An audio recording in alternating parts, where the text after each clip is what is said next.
강화된 사회적 거리 두기가 시행되면서 점심 풍경도 달라졌습니다. 재택근무가 늘어나고 도시락을 배달해 먹는 사람이 늘면서 식당에선 손님 찾기가 힘들다고 합니다. 식당가에 나가 있는 취재기자 연결합니다. 엄윤주 기자.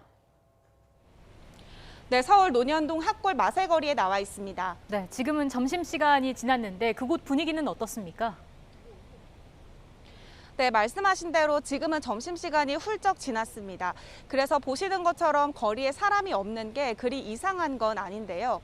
하지만 한두 시간 전인 점심시간에도 지금의 모습과 다를 게 없었습니다.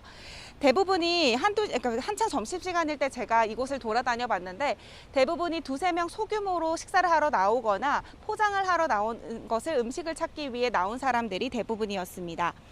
이 거리에 있는 식당들의 경우 부근 회사원들이 주된 손님들입니다. 하지만 최근 들어 상당수가 재택근무에 들어간 데다 매장을 직접 방문해 식사하기보다는 배달을 시키는 경우가 많아 점심시간에도 한산하기만 했습니다. 심지어 배달이나 포장 서비스가 제공되는데도 도시락을 싸서 다니는 경우가 많아 이용하는 사람이 그다지 많지 않다고 합니다.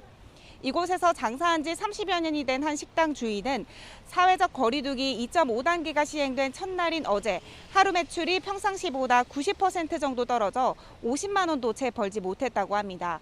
재료비나 인건비 등을 고려했을 때 당장 어제 매출만 두고 보면 앞으로 문을 닫아야 할 수준이라고 합니다.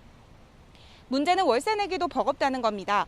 골목 대다수 식당 월세가 800만 원에서 1000만 원 정도인데 지금의 매출로는 턱없이 부족합니다.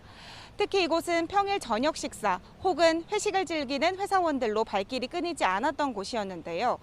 정부 지침에 따라 밤 9시 이후 문을 닫아야 해 매출의 직격탄을 맞을 수밖에 없습니다.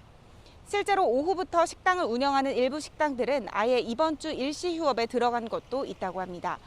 이처럼 지난달 30일부터 오는 9일까지 이어지는 사회적 거리두기 2.5단계로 우리 일상에는 적지 않은 변화가 생겼는데요. 방역당국은 강화된 2단계 사회적 거리두기를 굵고 짧게 잘 맞춰야 방역의 효과도 낼 수 있고 피해도 최소한으로 줄일 수 있다고 거듭 강조했습니다. 그러면서 식당과 카페 등 방역 지침을 어길 경우 고발까지 하겠다며 강경한 방침을 내놨는데요. 시민들의 불편과 피해를 감수하고라도 시행하는 강한 방역 조치인 만큼 코로나19 확산세를 막을 수 있을지 촉각을 곤두세우고 있습니다. 지금까지 서울 논현동 학골 마세거리에서 YTN 엄윤주입니다.